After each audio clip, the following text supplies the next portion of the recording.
Assalamualaikum. Assalamualaikum.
അവൾക്ക് അങ്ങനെയാ, ഒരു പാവാ.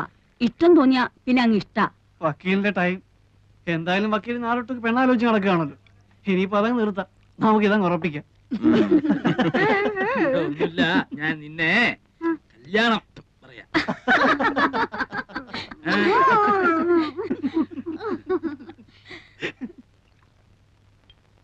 പാവാ, ഇണങ്ങിയാ പിന്നെ അങ്ങ് ഇണക്കാം, അല്ലെങ്കിലേ അതുപോലെയാ. ആ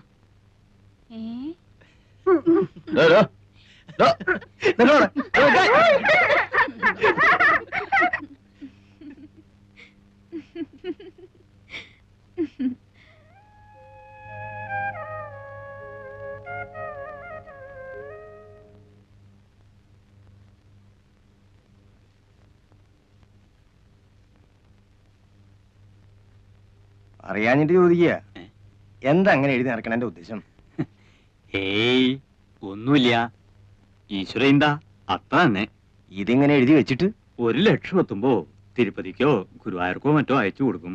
ഇതിപ്പോ എങ്ങനെയാണപ്പാ 1,00,000 എത്തിന്ന് പറയണത്? അതറിയാം. എന്തേ സുലൈമാനെ? അല്ല, ഞാനെന്നാലും ഇനിയിപ്പോ നിക്കണില്ലാന്ന് പറയാനേ. സുലൈമാൻ ഇരിക്കും, ഊണിതാ ഇപ്പൊ ശരിയാവും, ഉണ്ടിട്ട് പോയാ മതി. ഇപ്പൊ അതിനൊന്നും നിക്കാൻ നേരല്ല എന്റെ മാളുമേ.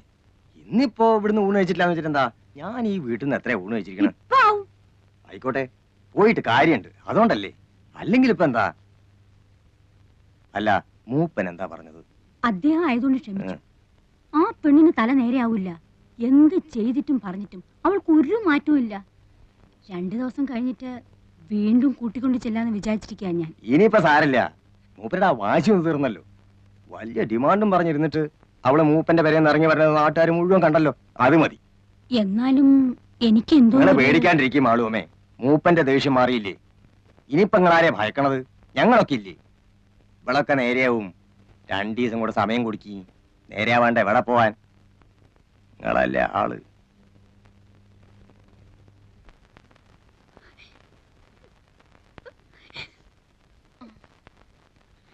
പോട്ടെ കുട്ടി, സാരമില്ല. പിന്നെ ഒരിക്കൽ അയാൾ വന്നിരുന്നെങ്കിൽ കൊല്ലുമായിരുന്നു. ആ മനുഷ്യനെ കൊല്ലുമായിരുന്നു. എനിക്കെന്റെ വീട്ടിൽ പോകാൻ പറ്റുമോ ദേവകീർത്തി? ഗൗരിക്കുട്ടി, ഗൗരി,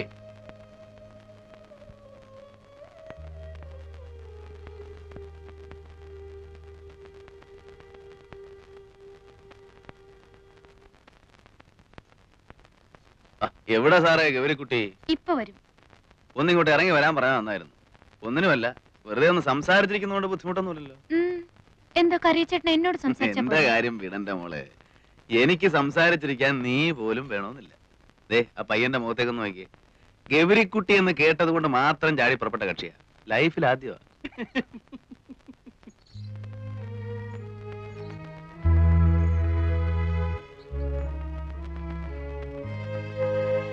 കാശ് വെച്ചാ കളി?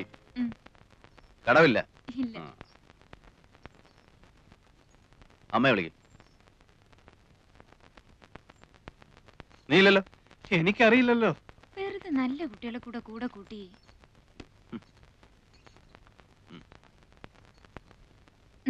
കടം പറയരുത്. ഇല്ലെന്നേ ഈ കറിയച്ചേട്ടൻ. അല്ല, മേനോൻ കളിക്കോ? അസലായി കളിക്കും. നമ്മുടെ കാശ് പോയോ? വേണ്ട, അവന് കളിക്കാനും അറിയില്ല, കയ്യിൽ കാശും ഇല്ല.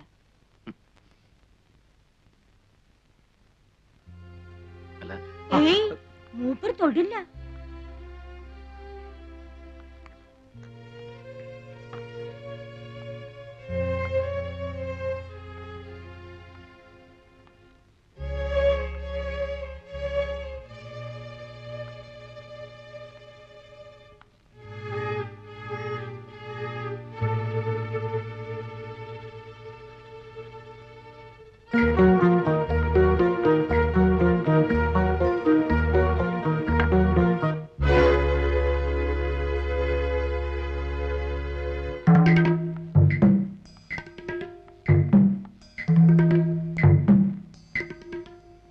ആരാ ഉള്ളത്?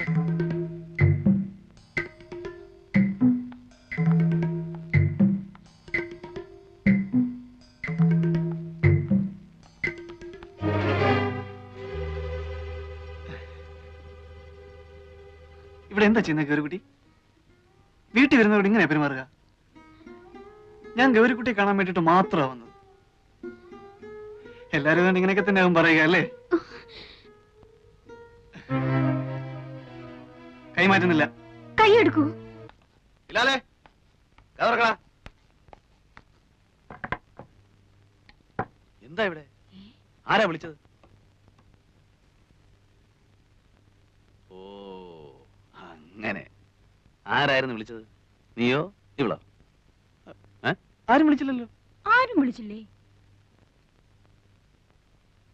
ഓ, അത് എന്റെ കാലാ കമ്പി തട്ടേന്ന് വീണു. അപ്പൊ വിളിച്ചു പോയതാ. ഒന്നും പറ്റിയില്ലല്ലോ. ഏയ്,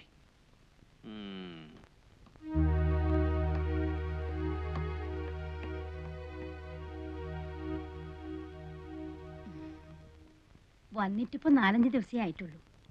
പെരുമാറ്റം ശരിയായില്ലെന്ന് വെച്ച് ഒന്നും തോന്നരുത് കേട്ടോ.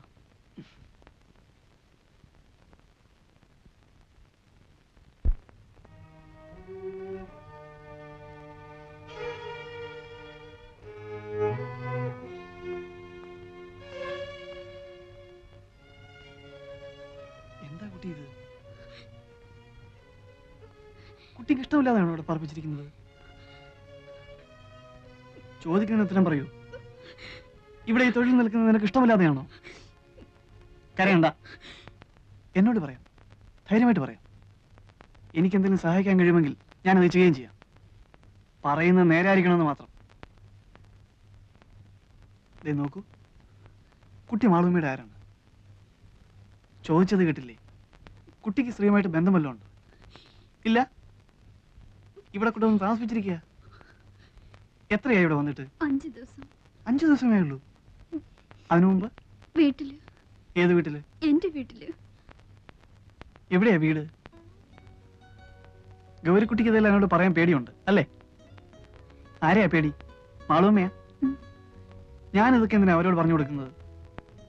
നിങ്ങളുള്ള അടുപ്പം തന്നെയല്ലേ എനിക്ക് അവരുമായിട്ടുള്ളൂ. ഞാനിതൊന്നും അവരുമായിട്ട് സംസാരിക്കാനേ പോകുന്നില്ല.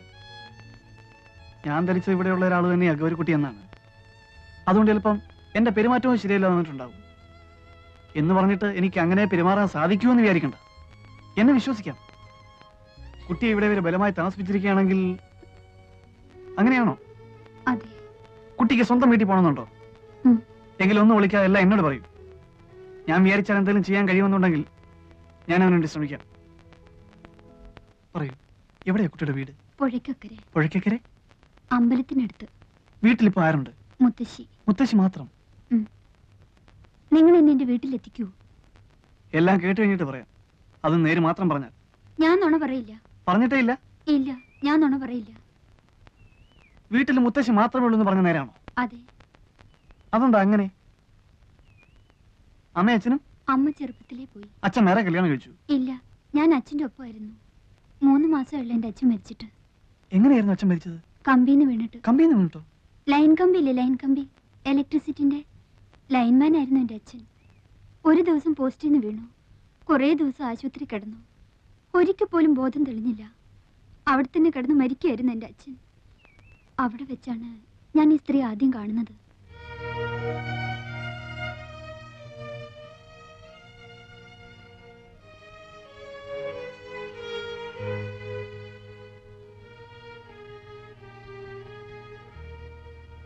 ഇന്ന് എത്രയായി? ഇന്നേക്ക് 7 ആകുന്നു. ഇതേ കിടപ്പ് തന്നെയാ, ഓർമ്മ വീണിട്ടില്ല. ഇത് മാധവൻകുട്ടിയുടെ അമ്മയാ. മോളാ, ആകെ ഈ ഒന്നേ ഉള്ളൂ.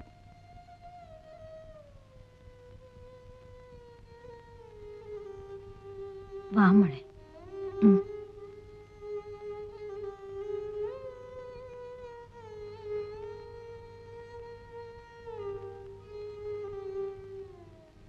വിഷമമുണ്ട് മോളെ, വല്ലാതെ വിഷമമുണ്ട്.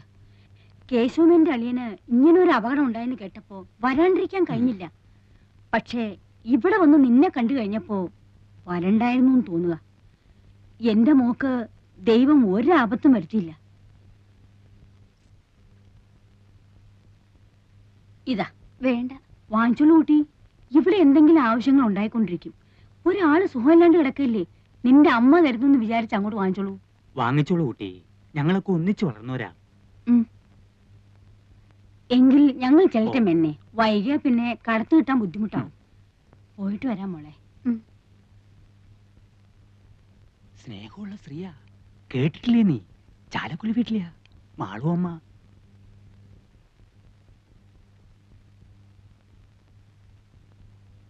എന്റെ അച്ഛൻ മരിച്ചപ്പോൾ അവർ വീണ്ടും വന്നു. അന്നും കുറച്ച് കാശ് എന്റെ കയ്യിൽ തന്നിട്ട് പോയി. പിന്നെയും അവർ വന്നു. പിന്നെയും 2-3 വട്ടം.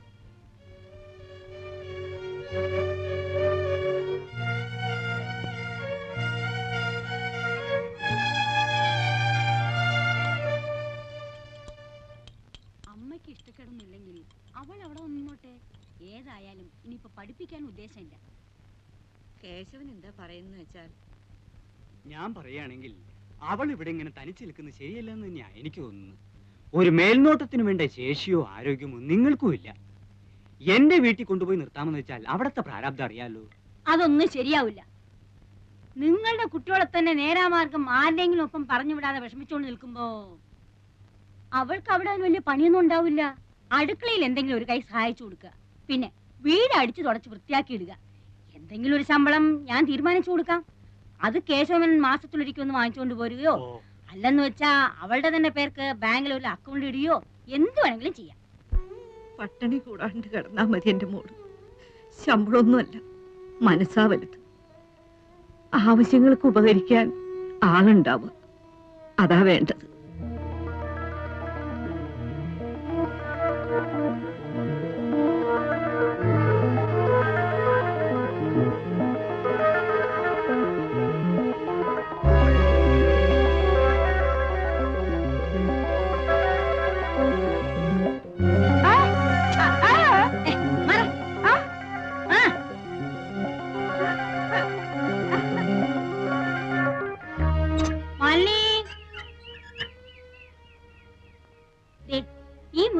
എടുത്തുള്ളൂ കേട്ടോ.